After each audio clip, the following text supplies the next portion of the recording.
Yes, Sam. We haven't got a jingle for you, but Paul's going to sing one, because that's his great talent we've discovered. Singing jingles. Oh. He's really good at it. Am I? Yeah.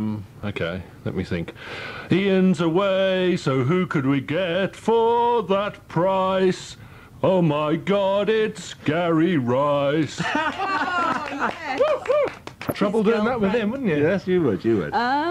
Anyway, Gaz, what's been happening? Well, it contained a vibrator which had been sent to a 25-year-old local mum as a joke. Now, being a vibrator, the bomb squad guys were able to just switch it off and, as it were, make it safe. Had the parcel contained an inflatable woman, though, they naturally would have had to blow it up. Anyway, you think about sex.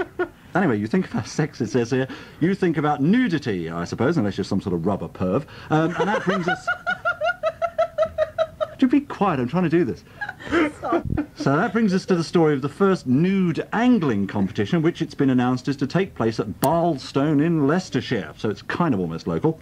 Potential competitors are asked to check that A, it is a worm that they're hooking onto their line, and B, they make sure not to poke their rods into anybody's eyes, because, I mean, they're bound to be all men, aren't they? Anglers, sad people, really.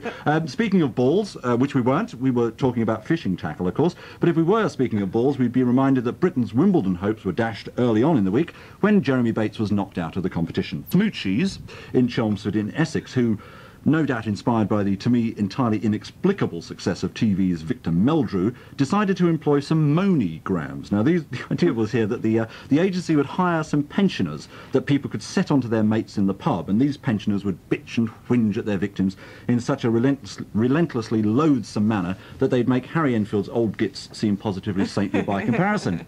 Anyway, Smoochies were forced to abandon the whole idea after 6 applicants for the jobs moaned about having to wait to be interviewed, complained that the receptionist was rude, that the building was inadequately signposted, and that the waiting room was just too darn hot.